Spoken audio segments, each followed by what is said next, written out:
right, hello, my beauties and bees, and welcome to another installment of Cryptic Corner, where we explore the unexplained, the supernatural, the paranormal and hidden, the mysterious, the alien, the accursed, and the forbidden. I'm your host, Miss Bumblebee, and today we have, I can almost say today's about a place more than a thing, because there's lots of weirdness to this little place that we're going to visit today. We're going to visit a little corner of the world that I don't think we've really been to, at least not since we covered the Orang Pendek. Have we been to Southeast Asia? Like, it's been a minute, but today, that's not what I wanted. Bear with me just a moment. Oh, that should be right.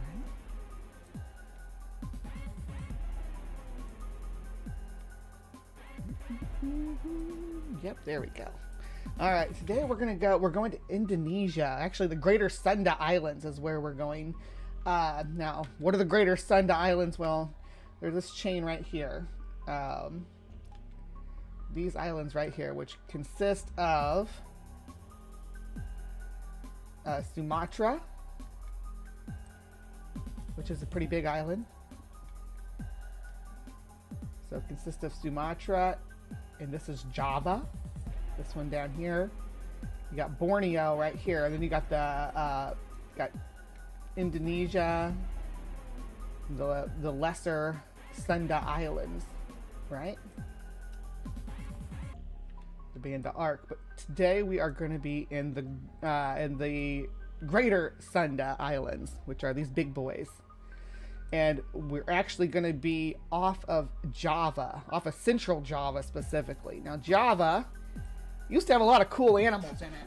It used to have, there used to be tigers and rhinoceroses, and yeah, they just roamed to this island as part of its natural fauna, which is, had been there since the Ice Age, because, this was all a land bridge, a big tropical land bridge at the time. So they were able to migrate out here, and then they got isolated and became unique species. The Javan tiger was actually the smallest subspecies of tiger.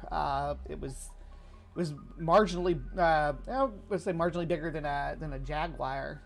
They were fairly small. Not to say that matters about how dangerous they are. They still take you down, take us all down. But we're not talking about tigers or rhinos today. There's this little island here. Let's see where I got my heart at. It's called, hold on, my heart kept going on it. Nusa Kambangan Island, right? It's this little island off the south of Java, and it's hardly an island. It's almost like, because it's not, it's separated by these salt marshes from the mainland. It's not separated by like sea, it's separated by salt marshes that are crawling with saltwater crocodiles.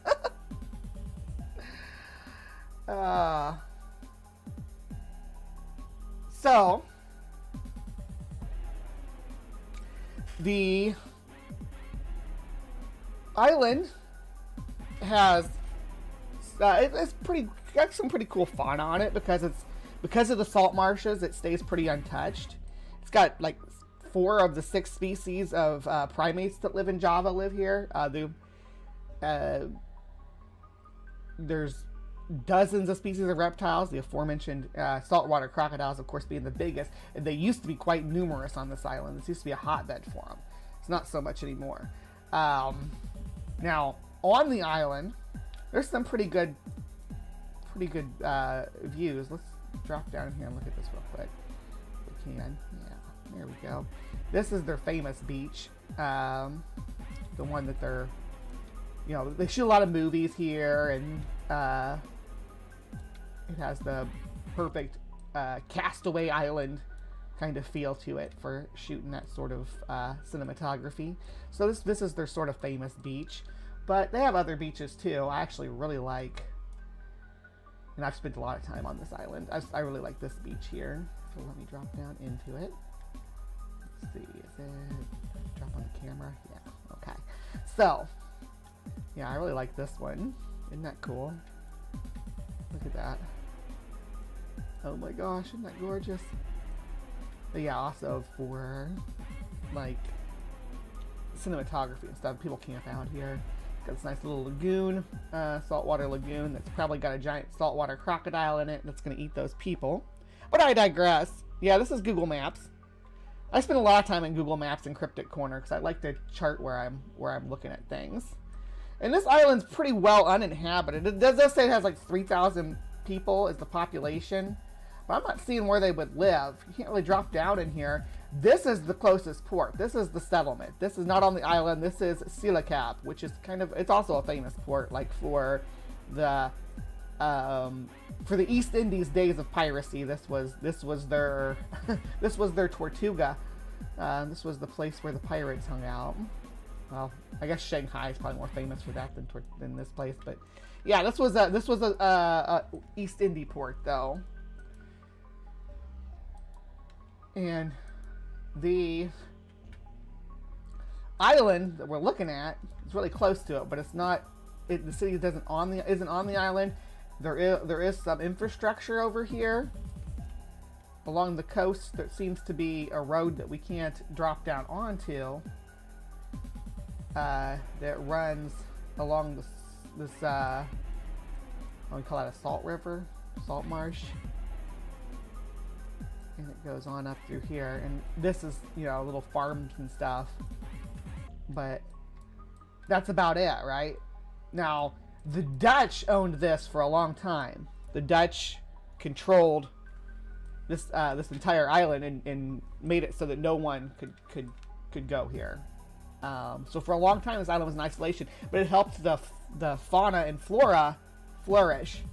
And what they did with it, the reason why there was nobody allowed here, is because they had built prisons here. This is a prison, the Sierra Petite prison, and there's another one. Where is it? There's another prison somewhere. Is this it? Yeah, here's the prison. Yeah, and there's another prison right here. So, that's really near this beach, too. Their famous beach, this prison is. Now, the thing about this prison is that it's so famous because no one would ever... no one would escape this prison because at the time, you know, with there wasn't even this development with the roads and stuff. This was accessible, but to this beach, the prison was, right. There may have been like old paths and stuff, but it wasn't developed. So this was all like saltwater crocodile territory, and they, you know, I don't know. I couldn't find any reports of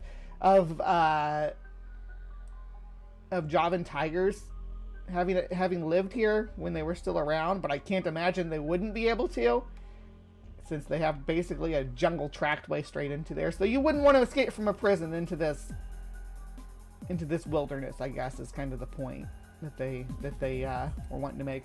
And yeah, there's some infrastructure on the or agricultural infrastructure on the west side of the island too. Probably more so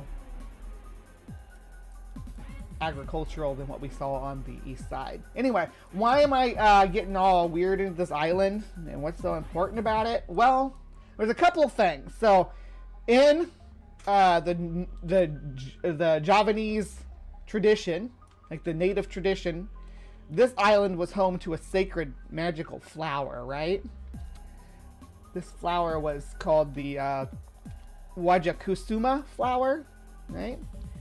The Wajaya Kusuma flower, with its beauty and uniqueness, has long been a topic of conversation in the world of horticulture. Not only physically beautiful, this flower is also covered in various myths and legends that enrich the meaning behind its beauty. If you are interested in bringing this charm, yeah, this is the thing about growing them, but yeah, just wanted to read about the mythology around it. The Indonesian culture, the Wijaya Kusuma flower has deep meaning. This flower is often associated with a symbol of victory. So yeah, it's a magic flower. It actually is supposed to resurrect people. Now, again, this is all mythology, though, because this plant actually comes from Mexico. The plant is often considered as the original heritage of Indonesia, even though the plants actually come. And that's talking about the specific species, right, that you can get and grow. But that doesn't take away from the fact that there was a mythical, getting ahead of myself, that there was a mythical version of this flower before. And where'd it go? So this was the island that it grew on. This mythology had to precede the Mexican flower finding its way, and the reason the Mexican flower took on the characteristics is it had the same habit of blooming only at night on only at certain under certain conditions, right? So this flower, the one we're looking at on the screen, is from the New World. It's from Mexico. It's a cactus. It's actually called a fishbone cactus. My mom used to have one. But they certainly aren't from Indonesia, as no cactuses are from Indonesia. Cactuses are a New World phenomena. I think there's a couple of cactuses that somehow got to Africa via the Atlantic Current, I think is the idea, but don't quote me on that. We can look at that at another time and dive deeper into that. But this flower was supposed to have the power to resurrect people. So this island was supposed to be covered with it. And that's actually where our island gets its name. As you can see, the island has, I guess it doesn't there, the Kusa,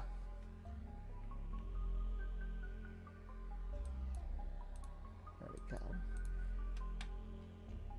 Kasuma, yeah, as part of its name, because it's called the name of the island is actually supposed to be like Island of the Flowers, or Island of the Queen of the Night flowers, which is what these are.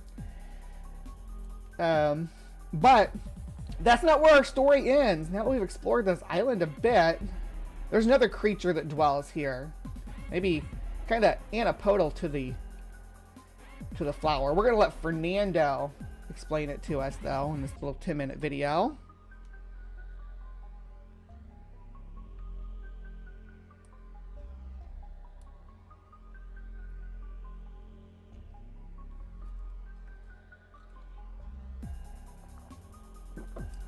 All right, I'm gonna speed you up, Fernando.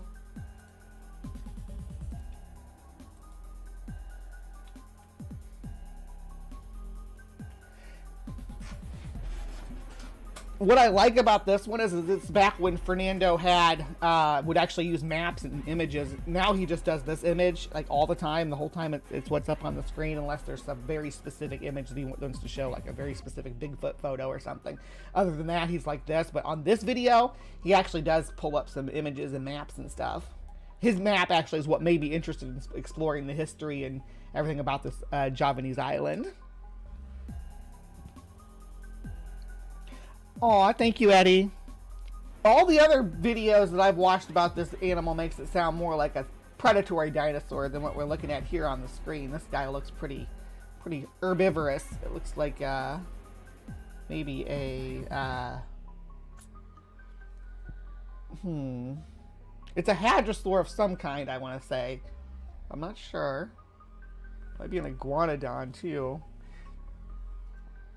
I don't know. I'm not, dinosaurs I'm pretty good at, but this one's mostly with theropods because I'm a nerd. And yeah, speaking of theropods, mostly this thing is reported to be like a velociraptor or something like that.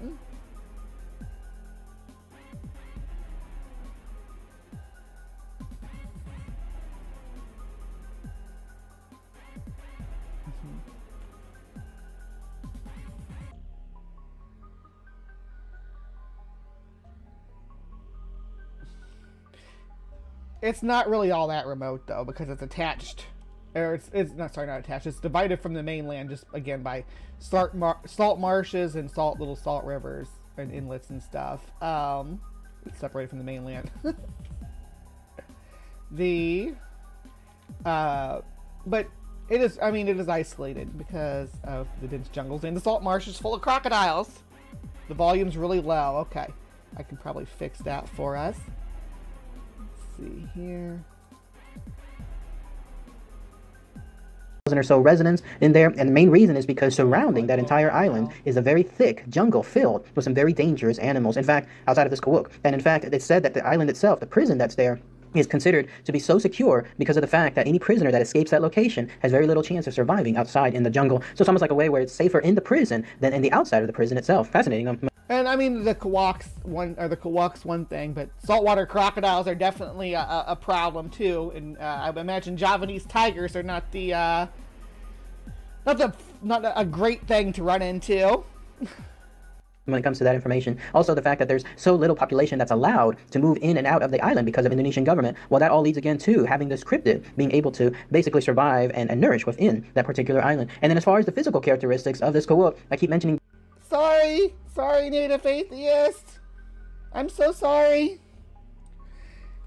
I hope I didn't blow anybody else's ears out. I didn't mean to. I was trying to adjust this down because I was told that it was too quiet. Oh.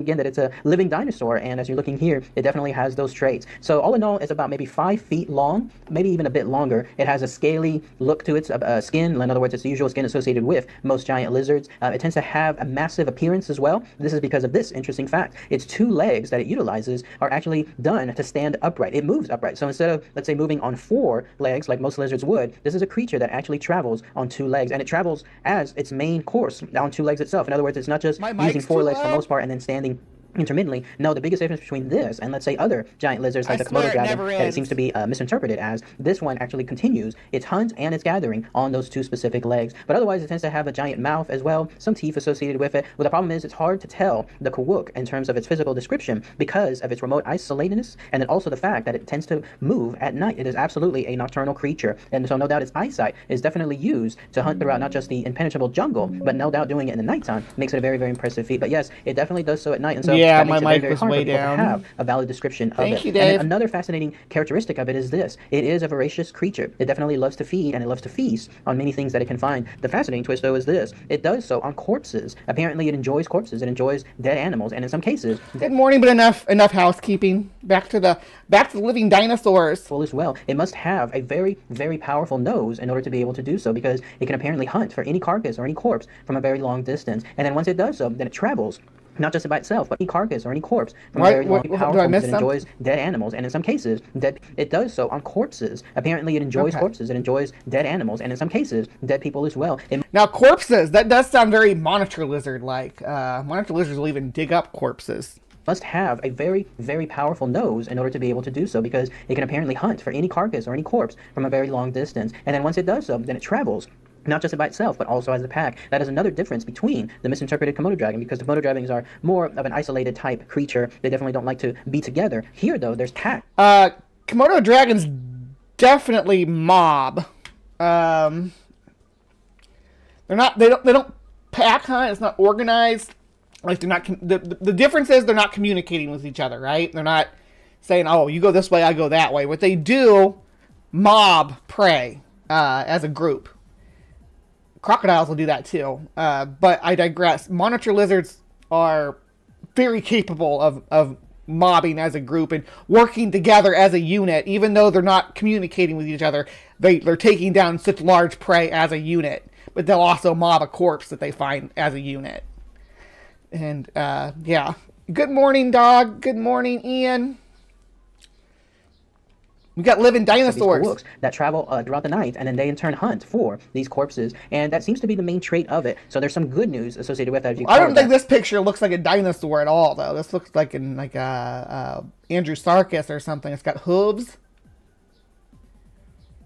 As long as you have, let's say, a corpse or any other type of dead body or dead animal around, then that's where it's mainly going to hunt. But there have been reports as far as this creature also hunting and trying to get living people. And so that's also something that you want to consider if you're there within that island itself. In fact, there was a sighting that just occurred in 2014 that kind of scared, no doubt, to the living end when it came to this person named Eerie and this encounter that he had with not just 1, but 10 of these Kuwaks. So the way the story goes was Eerie was a fisherman, and he was there with some friends. They were taking along their friend's corpse because one of their friends apparently passed away on a village called... As you do, taking your friend's corpse along, just carrying your friend's dead body.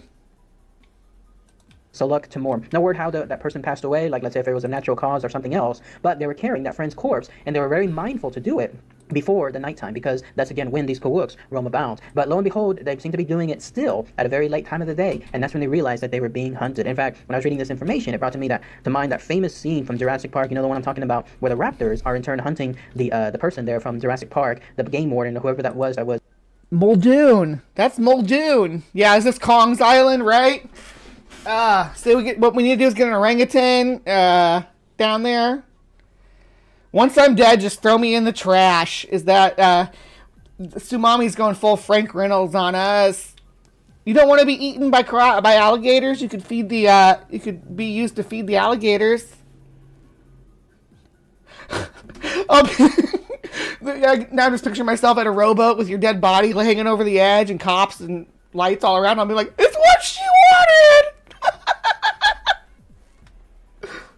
Was supposed to care for these raptors and then try to make sure that he could actually handle these raptors while he in turn was being handled by them, which was of course the ironic twist afterward. So here you have Eerie and his small group of friends. They in turn were also being hunted by these Kuwaks, a fisherman being hunted by the Kuwaks, the irony again when it comes to that. So as they were traveling, they were able to at least escape with their friend's corpse because they were going to go to that ship, and then that way they just made it barely in time. In fact, the way I was reading information, it seemed like they were moving in a very hurried fashion because of the fact that these Kuwaks were coming up so close upon them. Quite scary when I was reading that encounter, because no doubt these are creatures, the way they look, the way they move, they would have easily blended within some of those environments surrounding them. And so having these creatures just briefly seen, maybe intermittently between blades of grass or some other type of foliage, that would have definitely had at least some benefit before they... So they're running on their back legs. That's interesting. These things are upon them, so you definitely don't want to have these creatures listed close to you. Now, as far as what these possible creatures could be, I had mentioned it earlier. It could be a Komodo dragon. It could be a misinterpreted Komodo dragon. Again, the only difference is severalfold. One is the Komodo dragons do not move in packs, as I mentioned earlier, and then also they move on all 4 feet. There are some instances where the Komodo dragons, like when they're attacking each other, they stand on their back 2 feet, but for the most part, they're going to be just... I don't know why you're focusing so much on Komodo dragons in this video, though, Fernando, when Komodo dragons are indigenous to a very specific island. It's pretty far away, honestly, from our location. Let's go look and see how far Komodo is. All right, so zoom out. Here's Java. Komodo Island. Komodo Island's right here.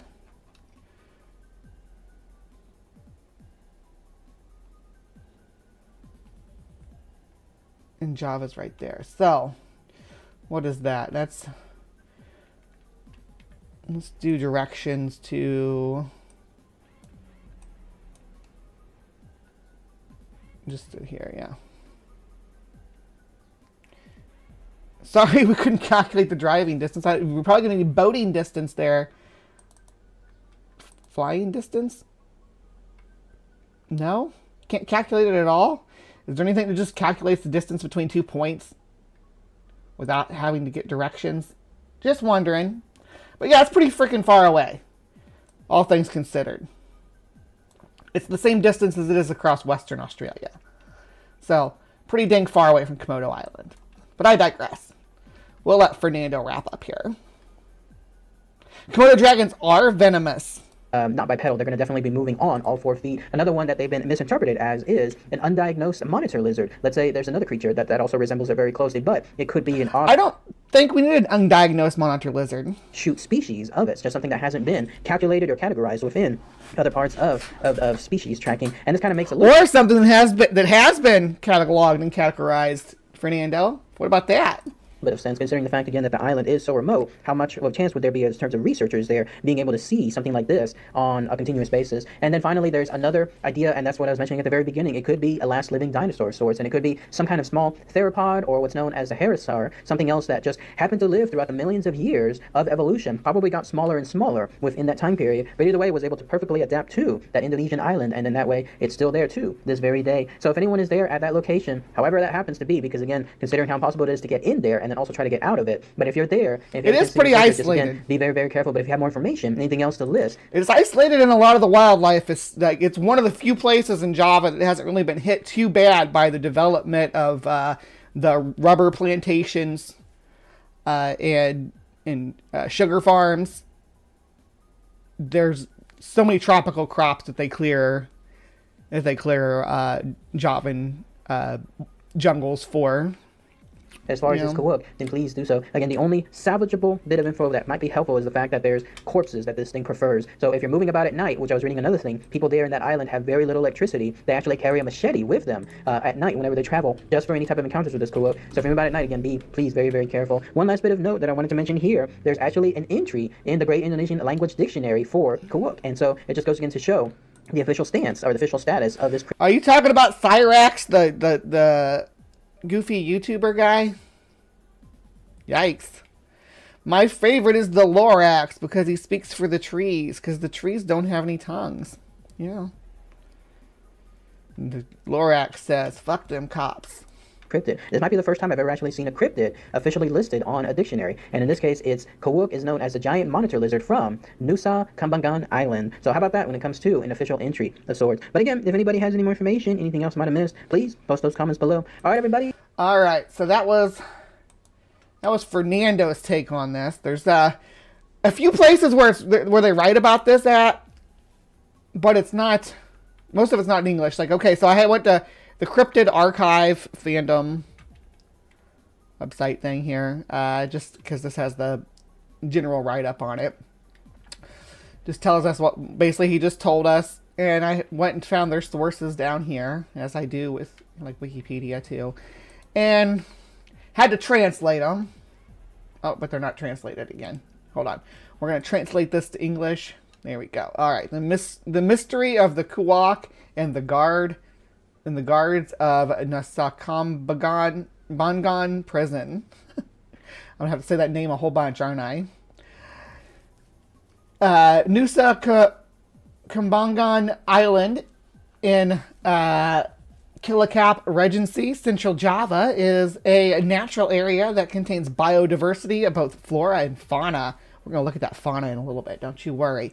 One of the types of fauna that attracts the most attention and has developed a myth is the Kuwak.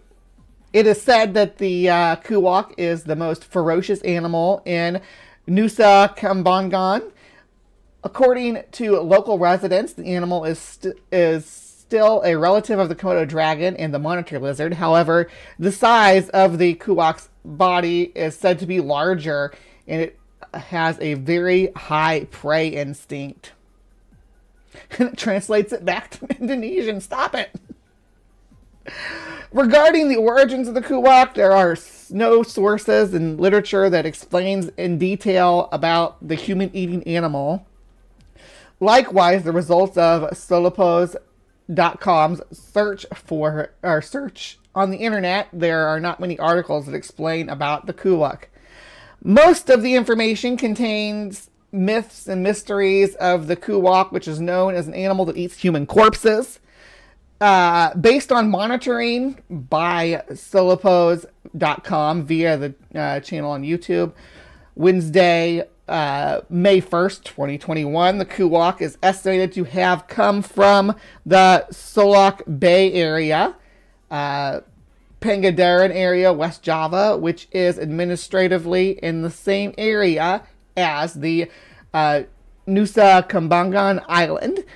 Through information obtained from the video, and these videos are all in Indonesian or in Javanese language, so I'm not going to bother watching them. We won't be able to understand what they're saying. I went and looked at them though. There's like no footage or anything, no images of the animals. Though through information obtained from the videos, Kuwak is believed to be able to prey on anyone in front of it. Meanwhile, based on information from local residents, Kuwak attacks its prey in a standing position, and the Kuwak attack technique is unpredictable by its target. Kuwak have a strong sense of smell toward human corpses, and it is said that the Kuwak also preys on human corpses. For this reason, many people believe that Kuwak are roaming around the prison, who call it a guard. They think it's guarding the prison, right?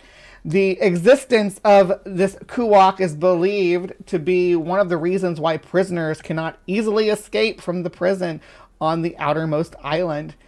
The myth of the Kuwak, who likes to eat human corpses, is most widely heard by local people. This makes them not dare to keep corpses at home for fear of being attacked by a group of Kuwaks who come at night. All right, and then there was this little article here. At least this one didn't switch back over, but I had to darken it because I can't look at bright white screens anymore. Hurts my eyes, hurts my head. All right, it's shaped like a monitor lizard, 4 legs, meat-eating. Its sense of smell, sharp, just like a Komodo dragon. The difference with the two reptiles, the Kuwak stands. Widely attacks humans. Residents of Solok Timur, Pangandaran, West Java are forbidden to keep corpses in their home. Solok is the territorial part of Nusa Kembanga, Central Java. If you go... Did my headphones just die?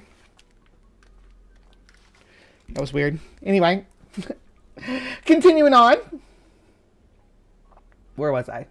If you go through it by fishing boat, it can take about 4 hours from the coast of Cilacap. The place is isolated from the Alcatraz Island area of Indonesia. Comparing it to Alcatraz, I guess. Access is closed and the terrain is difficult because the road is still limited. Harry, a fisherman, and also a guide for local and foreign tourists, proved it with his own eyes. A group of Kuwaks chased the body of his friend, who died near the village of Solok Timur. I keep saying Timor, like the island of Timor. It's Timur. Lighting in Solok is inadequate. When night falls, generators start operating to supply electricity to the southernmost village. Unleashing his curiosity about the scavenger, he must protect his fellow fishermen. It was already late at night. The body had been taken to the ship because there were about 10 Kuwak.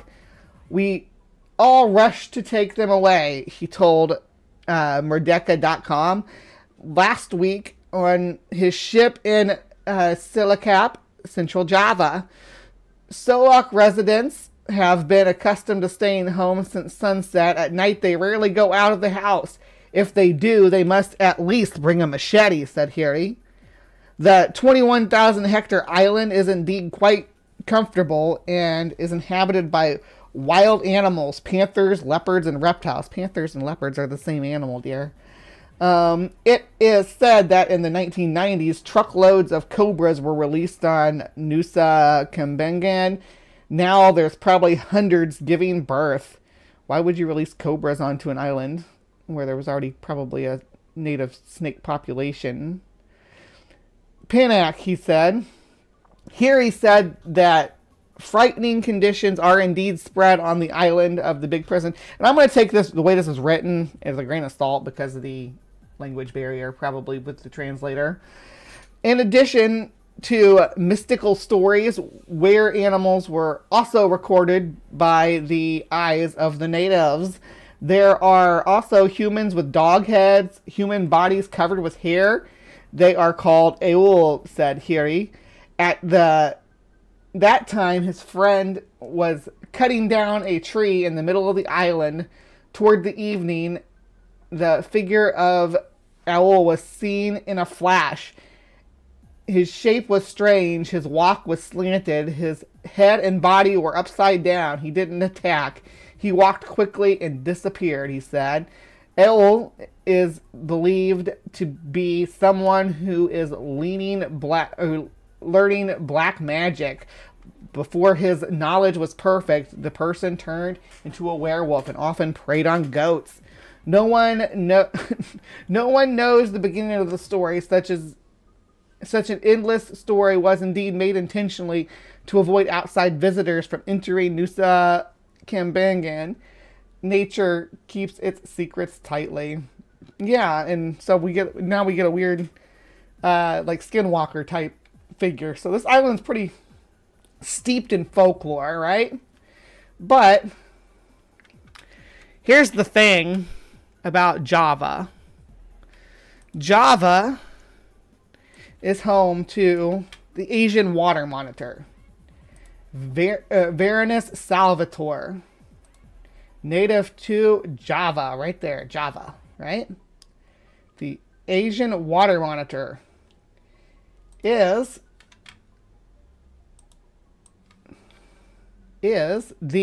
considered the second largest lizard in the world, right?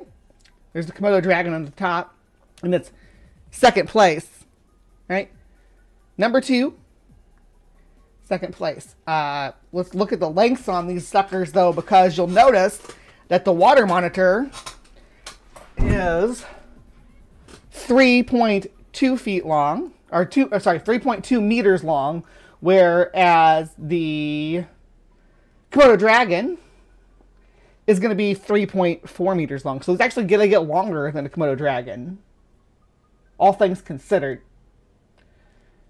The weight's difference, though. I mean, if you look, obviously the Komodo dragon weighs 166 kilograms, whereas the Asian water monitor 25. So I mean, a huge difference in the weight. But the thing about being this slender and lank is that the Asian water monitor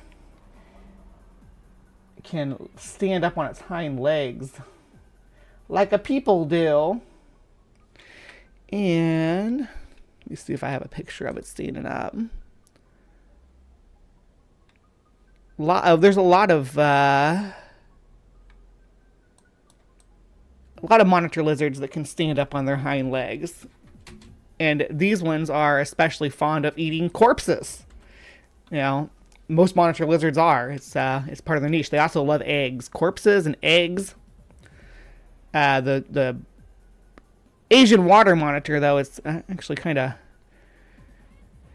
known to stand up on its hind legs. It's weird. I can't find it. I find lots of pictures of Komodo dragons stand on their hind legs, and they weigh a lot more than a water monitor, though. It's annoying me that I can't find a picture of it now. People are more interested in seeing the Komodo dragon standing up, I guess. Let's see. What if I just type in water monitor? So I had Varanid, Komodo, or sorry, Varanus salvator punched in.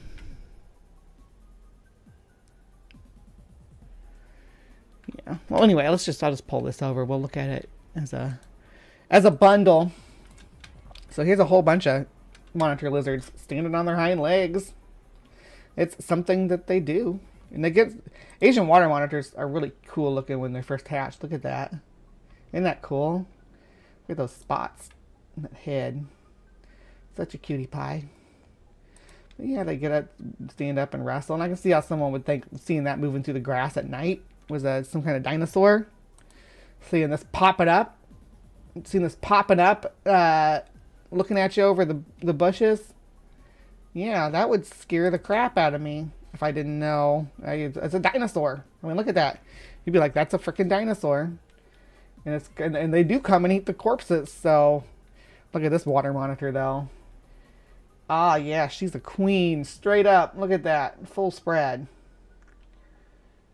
But yeah, they're huge lizards, absolutely massive. Asian water monitors. I don't have any doubt at all, considering where the Asian water monitor lives, that this is what these people were seeing. I actually kind of look how fat this one is. Big old fat guy. Look at that. Must have just ate something huge. Obese or gravid. Gravid would mean it had eggs. I want to zoom out, not in. Yikes. Give me the head. There you are. Here's the head. Yep. All right. And they're a huge lizard. I don't see why this isn't the thing that they're like, oh yeah, it's just this. It's just Asian water monitor that people are seeing. They're like, no, it's got to be.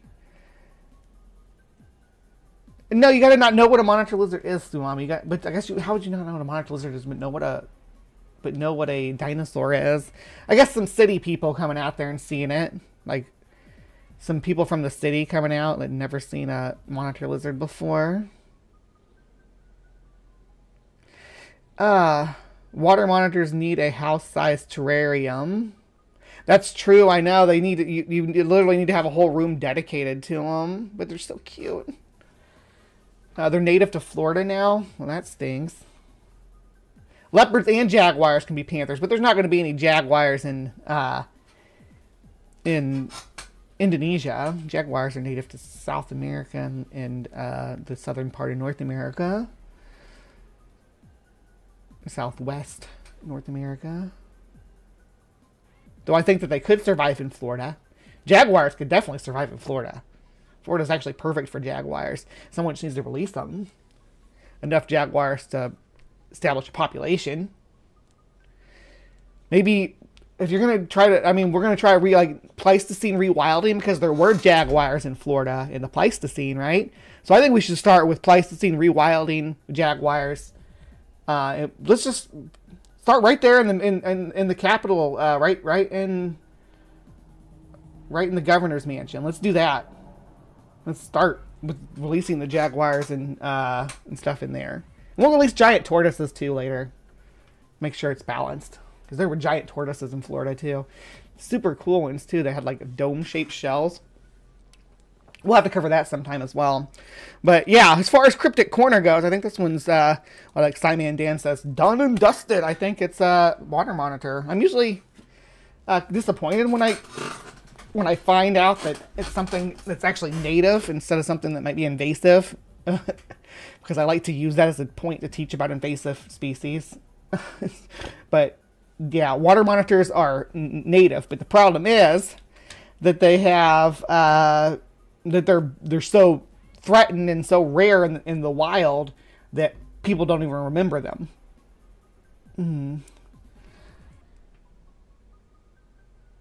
Oh, we should know what they are, but people release so many of them that now they're invasive and established groups here. A few species of them. I know the tegus are taking over parts of Florida too. But yeah, the water monitor would probably thrive in Florida as well. Does it say anything about it being invasive to Florida?